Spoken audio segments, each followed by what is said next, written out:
pocas palabras quisiera decir de Cuba, aunque eso es muy difícil. Muchísimas gracias por todo su apoyo. Fue increíble, la verdad. Fue increíble su generosidad, su oración, su ánimo, su fe. La verdad, estuvo muy padre este viaje a Cuba. La última vez que yo había tenido el privilegio de estar allá fue en el 2014. De hecho, Esteban, mi hijo, y yo fuimos. Y bueno, ahora fue una cuestión totalmente diferente a otras visitas anteriores. Hay un grupo de pastores en diferentes partes de la isla que forman una pequeña comunidad de iglesias por todo en La Habana, en la ciudad de Santa Clara y más hacia el oriente, en Bayamo y en Santiago de Cuba y en otros lugares. Y este grupo de iglesias se llama Ágape. Y alguien, a través de un contacto, ellos quisieron que fuéramos a visitarlos, conocerlos. Y la verdad estuvo muy padre. Yo quiero pedirles que sigamos orando por Cuba. Esta semana, con tiempo, quiero enviar unas fotos y un pequeñito video un poquito que nos dé una idea, pero la necesidad, y estoy hablando de la necesidad, pues la necesidad del evangelio está enorme, está enorme. Son un pueblo, Cuba es un pueblo que por 500 años, imagínate eso, o sea, o más tal vez, Cuba nunca ha conocido la libertad. O sea, como pueblo y como nación nunca han conocido la libertad. Estuvieron los españoles ahí más años que aquí, en su caso fueron casi 400 años, y prácticamente de España ellos pasaron a estar bajo el gobierno, el régimen de Estados Unidos. Después hubo un par de dictadores que también tenían conexión con un régimen exterior, y después entró la revolución hace 64 años. Obviamente puede haber opiniones y gente tiene sus opiniones, pero la verdad, estando ahí, hay varias cosas que resaltan, y la que a mí más me resalta es el testimonio de perseverancia en la fe que estas personas tienen. Es de veras increíble. Es increíble. ¿Por qué? Porque están viviendo condiciones y situaciones pero muy precarias. Yo no sé si es las personas con las que yo platiqué, pero ustedes saben que Cuba ha tenido mucha, ¿cómo se dice? Mucha escasez, mucha pobreza, mucha necesidad. Y hablando con un pastor, él me dijo, yo creo que hoy, yo le pregunté, ¿están ahorita más o menos como antes? ¿Están mejor? Me dijo, la verdad es que en mi opinión estamos 200% peor que antes. Entonces, si tú has oído cosas de Cuba y que el día de hoy alguien que vive ahí dice estamos 200% peor que antes, y me empezó a platicar este pastor Yael, de quien luego vamos a oír más, y es un pastor con el que realmente creo que Dios conectó mi corazón, no sé cómo, pero así hace Dios las cosas. Y él me estaba platicando que el 40% de su congregación ya se fue de Cuba, en una balsa, con una visa, con un sorteo, arriesgando la vida. Y me impactó mucho, y quizá me oigas platicar esto otras veces porque me impactó. Le dije, oye, ¿y tú te quieres ir? Me dijo, no, ¿a dónde voy? Me dijo, si Dios me puso a servir aquí. Y me dijo su esposa, es que si nosotros nos vamos, ¿quién se va a encargar de compartirle a la gente que tenemos aquí? Ellos acaban de plantar una iglesia, tenían otra iglesia hace 6 semanas. Ayer fue su 6º servicio, lo tienen los sábados en la tarde. Si acabamos de empezar la iglesia y nosotros queremos atender a esta gente. Y me dijo, pero la verdad es que sí sufro, me dijo. Sí sufro y sí lloro en las mañanas, cuando no tengo leche o un huevo para darles a mis hijos y enviarlos a la escuela. Ahí lloro, me dice, y sufro, pero no me quiero ir a ningún lado, porque aquí Dios me puso a servir. Y si me fuera yo a otro país donde tuviera muchas oportunidades, pero no tuviera la oportunidad de servir al Señor como la tengo aquí, mi alma no estaría contenta. Y dije, wow, o sea, yo necesito eso en mi vida, necesito ese corazón en mi vida. Y bueno, como esto está lleno la isla, está lleno de gente que está entregándolo todo, gente que está, de lo que poco que reciben, reparten. Por cierto, quiero decirles que de las cosas que se juntaron aquí para llevar, con las que los demás miembros del equipo con el que fui llevamos, se pudieron bendecir a 12 iglesias. O sea, 12 iglesias y obviamente familias de estas iglesias. Entonces, muchas gracias, porque o sea, ustedes dieron mucho y pudimos llevar todas las maletas. Entonces, de veras, gracias. Y oremos por Cuba. Es una nación que necesita al Señor. Yo, honestamente, al estar ahí me preguntaba, ¿cómo, o sea, cómo sería si ahorita dijeran, ya hay libertad? Yo dije, no, o sea, no sé cómo podrían reajustarse a una libertad o qué régimen podrían tener.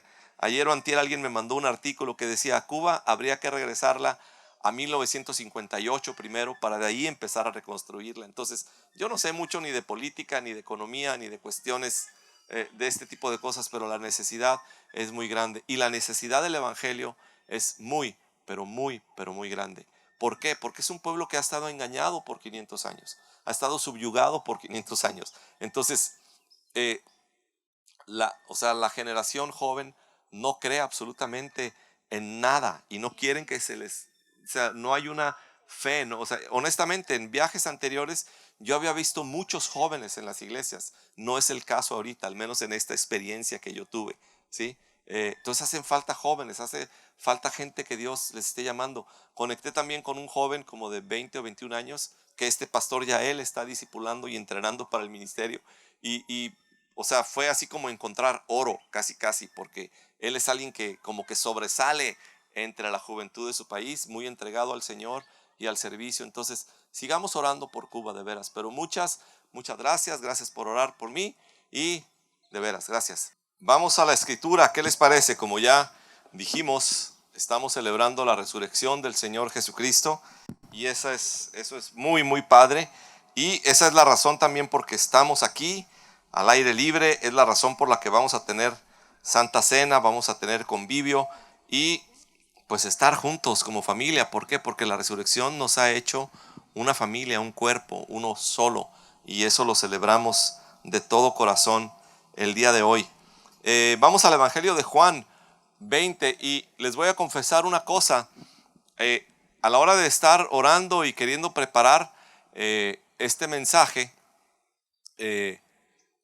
una cosa que es difícil es ver cómo la resurrección de nuestro Señor Jesucristo impregna todo el Nuevo Testamento. La verdad no es así como que de repente se menciona por ahí que Jesús, sino que realmente es el centro de nuestra fe, como diría Pablo. Y es difícil escoger un texto o escoger unos versículos, platicando, escuchando con otro pastor lo que él iba a compartir hoy de la resurrección.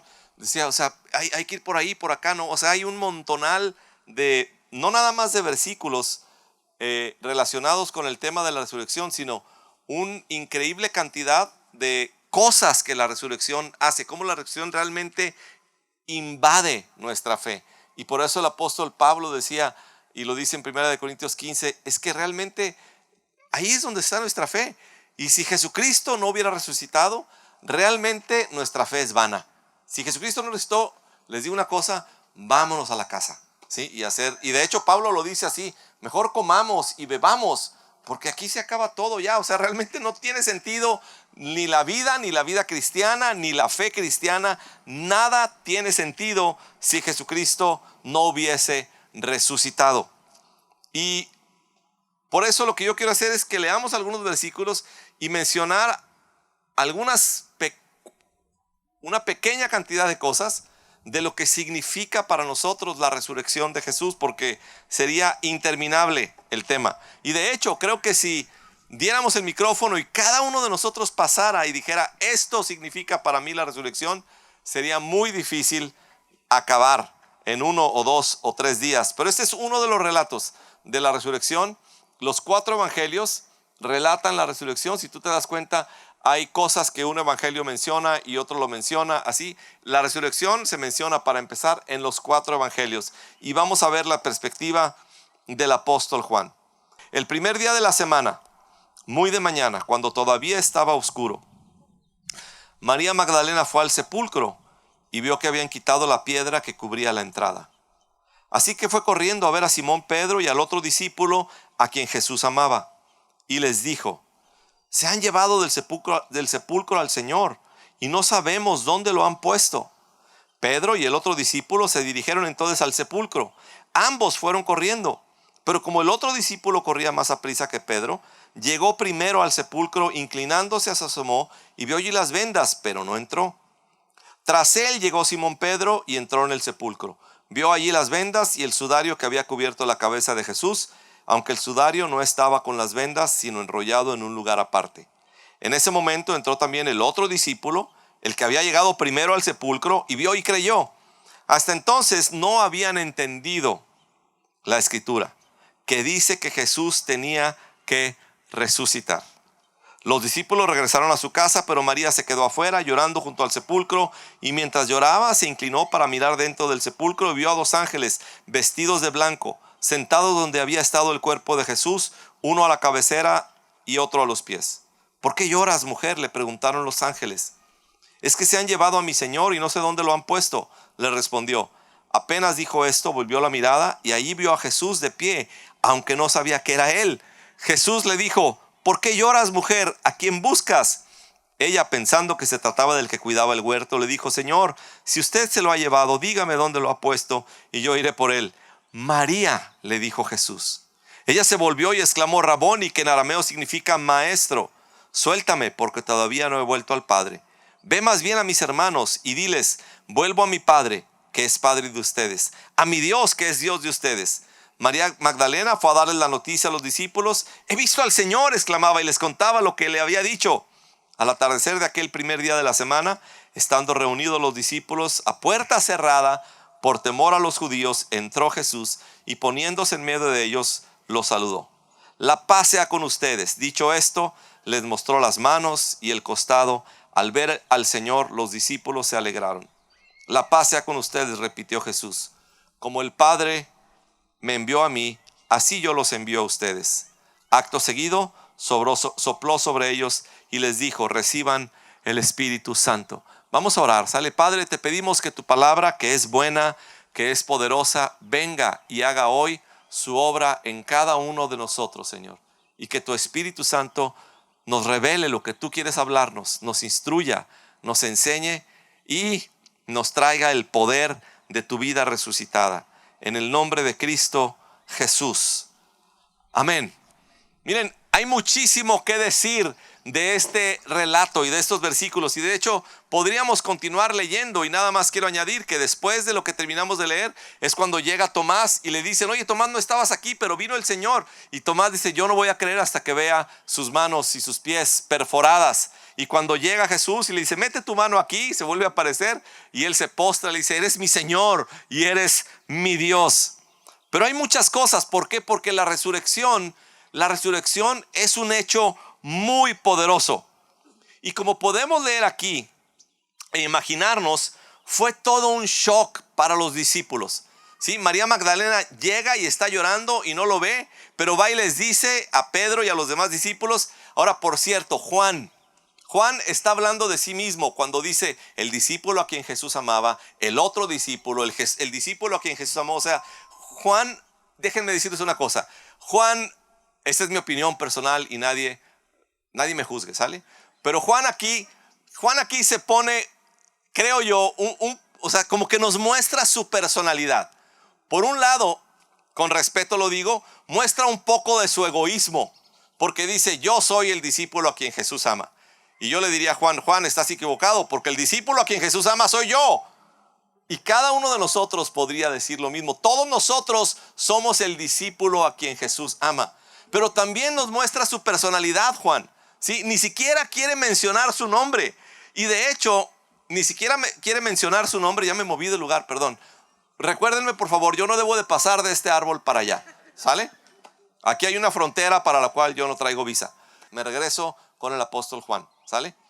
Yo les decía que Juan, o sea, podemos ver la personalidad de Juan en algunas cosas, ¿sí? Podemos ver así como que decir, pues es que, o sea, yo así la neta, yo digo, ¿qué caso tiene, Juan? La verdad, Juan, ¿para qué tomas espacio de la Biblia para platicarnos que tú corrías más que el otro apóstol? O sea, ahí dice, o sea, es que fue corriendo, pero este discípulo corría más rápido que el otro. Y yo digo, ¿y qué? O sea, corres más rápido, ¿y qué? Aparte, llegaste más rápido y cuando llegaste no entraste. ¿Sí? Entonces, ¿para qué nos presumes que corriste si luego no entraste? ¿Por qué? Porque nos muestra también algo de la timidez en su personalidad. Y sin embargo, Pedro llega aunque llega tarde, pero a Pedro le vale gorro que hay, él llega y se mete a la tumba, ¿sí? También nos muestra su personalidad. ¿Qué podemos decir? Que los discípulos eran gente totalmente humana, ¿sí? Completamente. Por eso Tomás dijo también, yo no voy a creer hasta que vea los agujeros, ¿sí? O sea, son gente, habían pasado 3 años con Jesús, sin embargo, su humanidad sigue presente en sus vidas, ¿sí? Y entonces, hay muchos hechos muy sorprendentes del poder de Dios en este relato. ¿Por qué? Porque imagínate también, esto es el domingo, el primer día de la semana. 3 o 4 días antes, el jueves, habían cenado la última cena. Cenaron con él. Y luego vieron que después de la cena lo apresaron a Jesús, se lo llevaron preso y luego vieron que murió. Y luego el domingo lo ven que está resucitado. Pero algo sucede con Jesús porque es un cuerpo glorificado, pero que tiene cicatrices, ¿sí? Yo estaba pensando hoy en la mañana, realmente, si a mí me hubieran encargado el relato, y no nada más el relato, sino qué hacer con el cuerpo de Jesús, ¿saben una cosa? Yo le hubiera dado un cuerpo a Jesús sin cicatrices, completamente glorificado. ¿Por qué? Porque si vas a demostrar que Dios te levantó de los muertos, que sea un cuerpo completamente glorioso, eso hubiera pensado yo. Yo dije, Señor, ¿para qué dejaste las cicatrices? ¿Sí? Te digo una cosa, Jesucristo vino para identificarse con nosotros en todas las cosas. Y te digo algo, Jesucristo atravesó por el sufrimiento y el sufrimiento nos deja cicatrices. Y a pesar de nuestro sufrimiento, podemos disfrutar la gloria de Cristo como Él la disfrutó, pero eso no borra todas nuestras cicatrices. Y dije, Señor, gracias Dios, gracias por hacerte como yo. Gracias por hacerte como yo, que cuando yo paso por una cruz de sufrimiento en mi vida, después me dejas probar la gloria, pero las cicatrices siguen presentes. Entonces, ¿cómo se dice? No te preocupes tanto por tus cicatrices. También son una muestra de la gloria de Dios en tu vida. Amén. Son una muestra de la gloria de Dios en tu vida. Y ahora pienso diferente de lo que hubiera pensado esta mañana. Lo vieron que había vuelto a la vida, ¿sí? Pero que tenía una vida y un cuerpo diferentes, con gloria y cicatrices, ¿sí? Vieron que por el poder de Dios, quién sabe cómo, pero el poder de Dios vino y movió la piedra gigantesca. Que María Magdalena lo reconoce, ¿sí? Lo reconoce, pero no lo reconoce hasta que Jesús le dice, María, cuando escucha su nombre. Jesucristo 10 versículos antes de la Biblia había dicho, mis ovejas me conocen cuando oyen mi voz.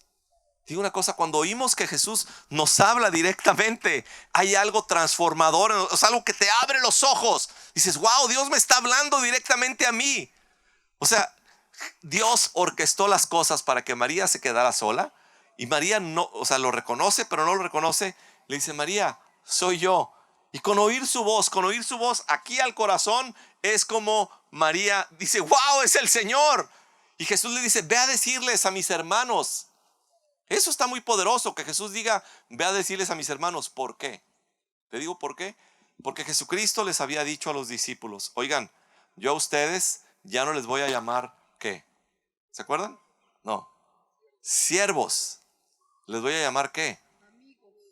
Pero el Jesucristo resucitado ya no nos llama ni siquiera siervos y ni siquiera amigos. Nos llama hermanos. O sea, Jesucristo se identifica con nosotros como hermanos y le dice, diles a mis hermanos. Ya no a mis siervos, ya no a mis amigos, ya no a gente que ande haciendo un montón de cosas. La relación que ahora yo quiero y voy a tener, ¿sí? Con la gente que crea en mí es una relación de hermanos. ¿Por qué? Y le dijo, porque voy al Dios de ellos, al Dios mío, perdón, y al Dios de ellos, al Padre mío y al Padre de Dios. La resurrección nos hace hijos de Dios y hermanos con Jesús, herederos con Cristo Jesús. Eso es lo que la resurrección hace. O sea, transforma las cosas, ¿sí? Sí, deja algunas cicatrices, pero soy hijo de Dios, hermano del primogénito, hijo de Dios, Cristo Jesús, y coheredero con Él. Eso hace la resurrección. Entonces, hay un montonal de cosas en ese pasaje. Y luego,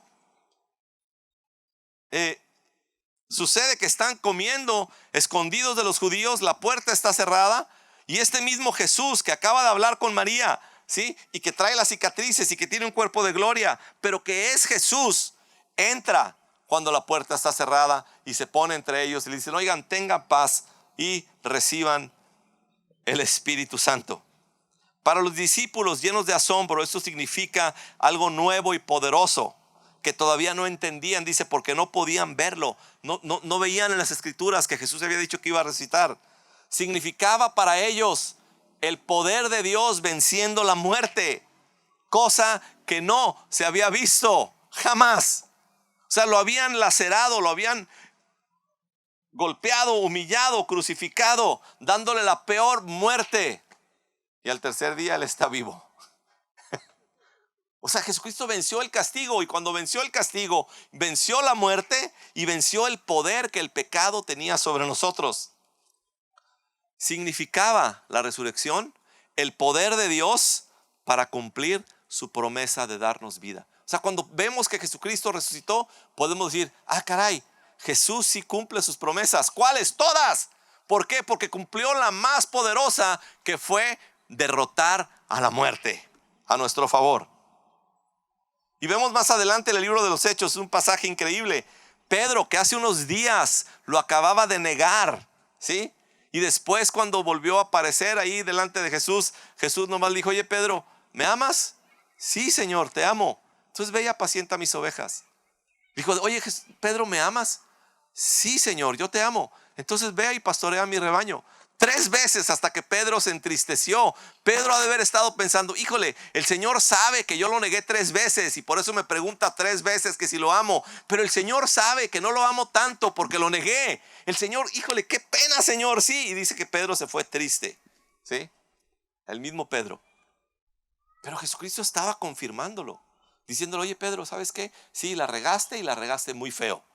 Sí, sí me negó. O sea, no es como decir, ah, ¿a poco me negaste? Y hacerse loco. No, no se está haciendo el loco Jesús. Sí es una realidad. Sí Pedro la regó. Sí lo negó. Pero aún así la gracia restauradora de Jesús le está diciendo, Pedro, tú sigues siendo llamado por mí. Sigues siendo una piedra que va a pastorear al rebaño que yo te voy a entregar. Esa es la gracia de Dios. Y por eso Pedro en el capítulo 5 de su primer carta les dice a los pastores, oigan, yo soy pastor igual que ustedes y estoy sometido al príncipe de los pastores. Vamos sirviéndoles a las ovejas, no enseñoreándonos de ellas, sino sirviendo, sí, con ejemplo y con ánimo pronto, sin querer ganancias, porque a mí me rescató, sí. Ese Jesús vio cómo yo lo negué, pero Él me hizo un pastor de esta manera, sí. Y eso nos recuerda, hermanos, Jesucristo para su reino y para su servicio no escoge a gente perfecta, ¿sí? En la matemática de Jesús, en la matemática nuestra, en la economía nuestra, ¿sí? El que está al frente es el mejor. En la matemática del Nuevo Testamento es al revés. Pablo dice, oigan, Jesucristo, que ni saben qué, vino a salvar a los pecadores. Por cierto, de esos pecadores yo soy el peor.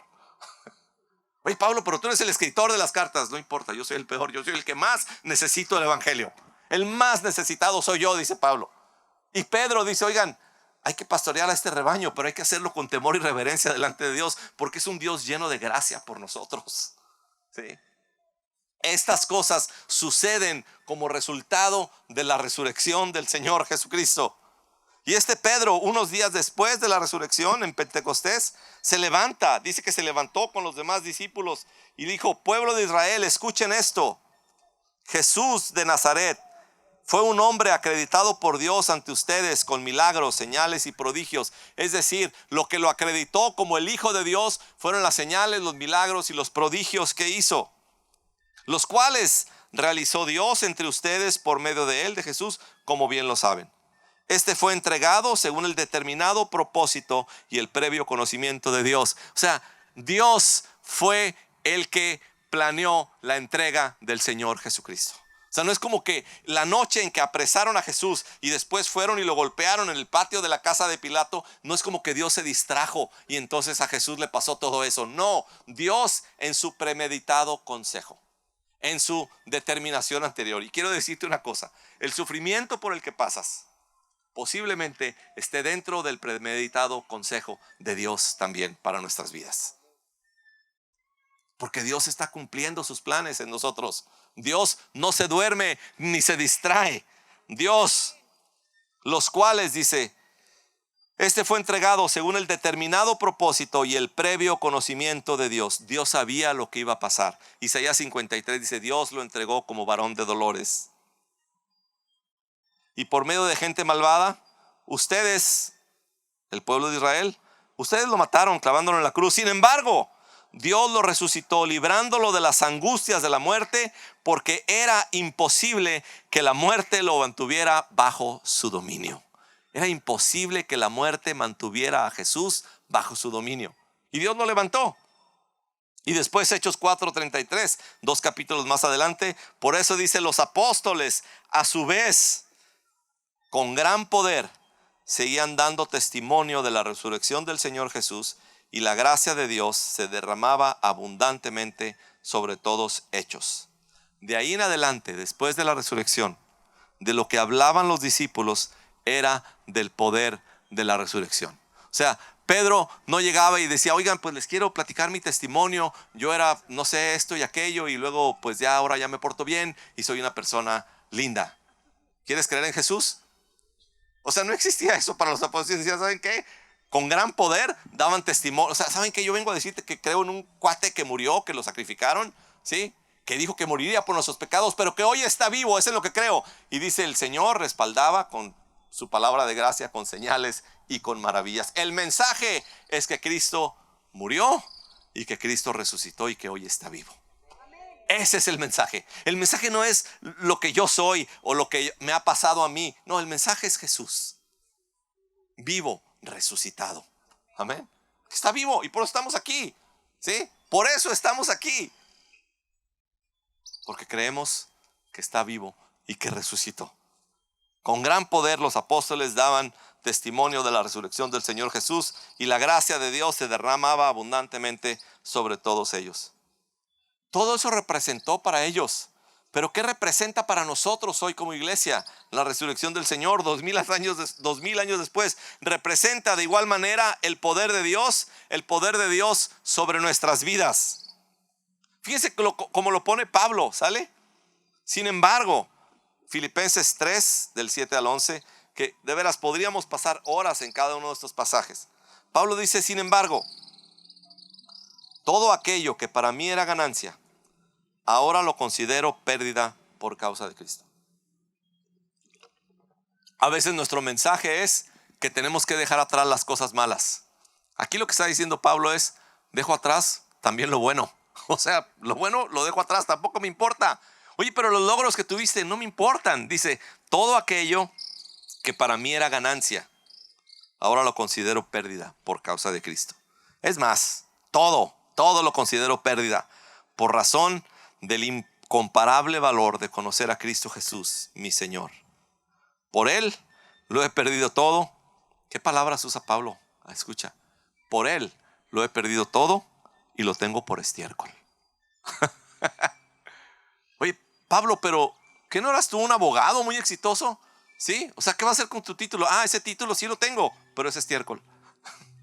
Oye, pero Pablo, ¿qué no eras tú el que perseguía a la iglesia y tenías autoridad de parte de la iglesia de Jerusalén, perdón, del concilio en Jerusalén, y eras como que el mero de los fariseos? Eso también es estiércol. Todo se queda atrás como estiércol. ¿Sí? Cualquier credencial que me identifique como algo bueno, dice Pablo, es, ¿qué? ¿Por qué hago eso? Dice Pablo. ¿Por qué? Porque lo que yo quiero ahora, dice, lo que yo ahora quiero es el incomparable valor de conocer a Cristo Jesús, mi Señor. O sea, esos títulos, esas credenciales, esos logros, esas ganancias, esas riquezas, todo es estiércol. ¿Por qué? Porque ahora tengo que es algo incomparablemente mucho más valioso, que es el valor de conocer a Cristo. O sea, ahora lo que me interesa, ahora quiero un título en conocer a Cristo, es lo que está diciendo Pablo. Ese no es de estiércol. Ahora quiero un título, dice, y encontrarme unido a Él. O sea, yo quiero ser visto pegado a Cristo Jesús, unido a Jesús. Ese es el valor. Y no quiero mi propia justicia. En los versículos anteriores Pablo habló de que Él, si se tratara de la ley, miren, si se trata de la ley, el primero en ser justificado soy yo, porque cumplí con la ley, fui fariseo de fariseos, soy hebreo de toda cepa, etcétera, etcétera, etcétera. ¿Saben qué? Nada de eso sirve. Lo que yo quiero es ser encontrado unido a Cristo, y no quiero mi propia justicia que procede de la ley. O sea, que se vaya al estiércol mi propia justicia. Que se vaya al estiércol lo que me justifica si yo me justifico por cumplir con la ley. La que yo quiero es la justicia que se obtiene mediante la fe en Cristo, en la cual todo el valor está en Cristo y ningún valor está en mí mismo. Esa es la justicia que yo quiero. La justicia que procede de Dios, basada en la fe. Y termina con ese versículo que todos conocemos: lo he perdido todo a fin de conocer a Cristo. Si tengo que perder todo por conocer a Cristo, quiero perder todo por conocer a Cristo. Porque quiero experimentar el poder que se manifestó en su resurrección. O sea, la Escritura dice que nosotros podemos experimentar el poder que Jesucristo experimentó en la resurrección. Entonces dice, por eso vale la pena que todo lo demás sea estiércol, porque ahora lo que yo quiero es el incomparable valor de conocer a Cristo, ser encontrado unido a Él y experimentar el poder que Cristo experimentó en su resurrección. Eso es lo que ahora tiene un verdadero valor en mi vida. Y a eso nos invita Pablo, familia. A que ahí estén nuestros valores, que aquí esté lo que más valoramos, que sea lo más supremo para nosotros. Participar en sus sufrimientos y llegar a ser semejante a Él en su muerte. Dice, así es como yo quiero alcanzar la resurrección de los muertos. No quiero estar disfrutando de mí mismo y que de repente, ahí viene la resurrección. No, espérame tantito porque esto está muy bueno. Sí, espérame, es que esto es muy valioso como para dejarlo e irme al cielo. No, Pablo dice, yo quiero ser encontrado por la resurrección, valorando supremamente a Cristo Jesús. Representa para nosotros el poder de Cristo para ser vivificados. Dice Pablo también en Romanos 8:11, y si el espíritu de aquel que levantó a Jesús de entre los muertos vive en ustedes, el mismo que levantó a Cristo de entre los muertos también dará vida a sus cuerpos mortales por medio de su espíritu que vive en ustedes. Oigan, dice Pablo, aquí hay algo, aquí hay un tesoro que explorar y que atesorar, valga la redundancia, ¿sí? El espíritu de Dios que mora en ustedes, ese espíritu fue el que levantó cuando Jesús estaba en la tumba, lo que lo levantó fue el poder de Dios a través de su espíritu. Ya que ni sabes qué, ese espíritu mora en ustedes. Por eso Pablo les pregunta a los corintios, oigan, ¿qué no saben que son templo? O sea, en otras palabras, tendemos a no saberlo, tendemos a no valorarlo, a no escucharlo, a no apreciarlo. Pablo está diciendo, el Espíritu Santo vive en ustedes, y si vive en ustedes, así como vivificó a Cristo, los va a vivificar a ustedes. Ahora, generalmente interpretamos esto como que cuando yo me muera, también me va a vivificar para resucitar, lo cual es cierto. Pero lo que Pablo está hablando en el contexto ahí es también para este tiempo cuando estoy vivo. Tener la vida no en un cuerpo lleno de muerte y no en un cuerpo lleno de pecado, sino ser vivificado por el poder del Espíritu de Dios para vivir la vida en el poder de su Espíritu, que es como Dios quiere que yo viva. Amén. Y la última, significa el poder para creer en la promesa de vida eterna. Hace rato en la oración, Leti Rivas estaba haciendo mención de este versículo. Jesús dice en Juan 14, no los voy a dejar huérfanos. Hablando del Espíritu Santo, volveré a ustedes. Dentro de poco el mundo ya no me verá más, pero ustedes sí me verán. Y porque yo vivo, ustedes vivirán. El hecho de que Jesús resucitó me hace a mí creer que un día también yo voy a resucitar. ¿Sí? Y que a lo mejor voy a ir con mis cicatrices también, pero voy a recibir la gloria de Dios también. Y eso me hace vivir con gratitud delante de Dios.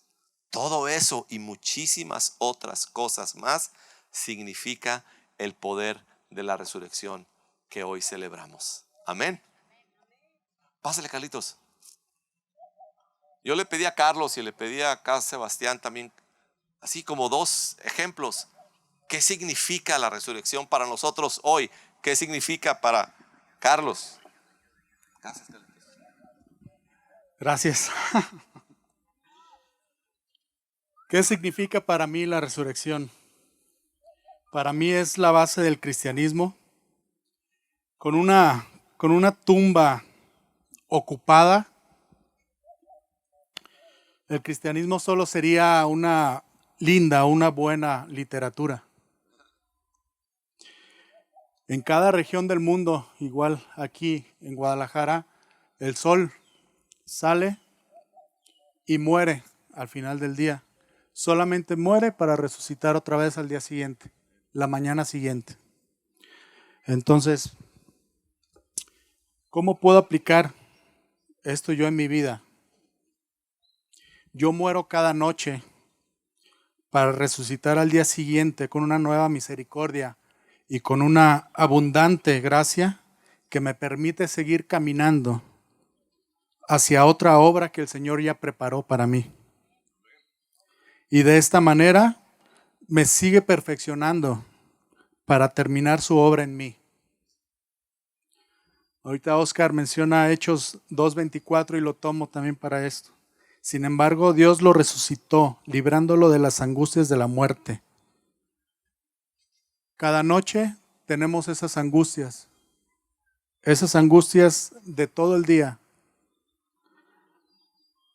Pero es imposible que la muerte nos mantenga bajo su dominio. Jesús resucitó para ti, Jesús resucitó para mí, resucitó para otros. Ese sacrificio de un hombre inocente, no lo pongamos en baja estima. Démosle el valor necesario, porque ese hombre inocente dio su vida para darle vida eterna a todo el mundo, incluyéndote a ti, incluyéndome a mí, incluyéndonos a otros. Gracias.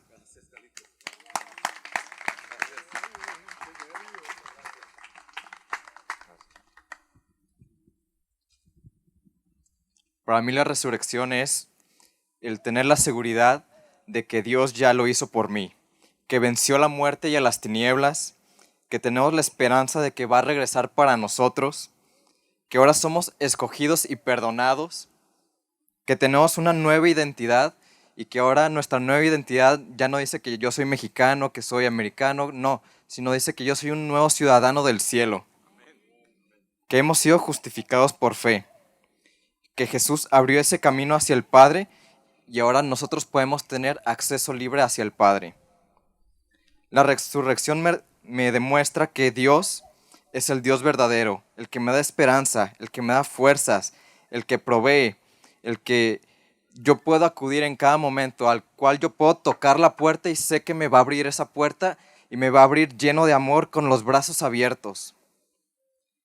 Y también es que cuando el diablo me esté gritando allá, que quiera robarme la atención, yo sé que Dios va a estar aquí diciéndome, tú tranquilo, yo estoy aquí. Para mí eso es la resurrección.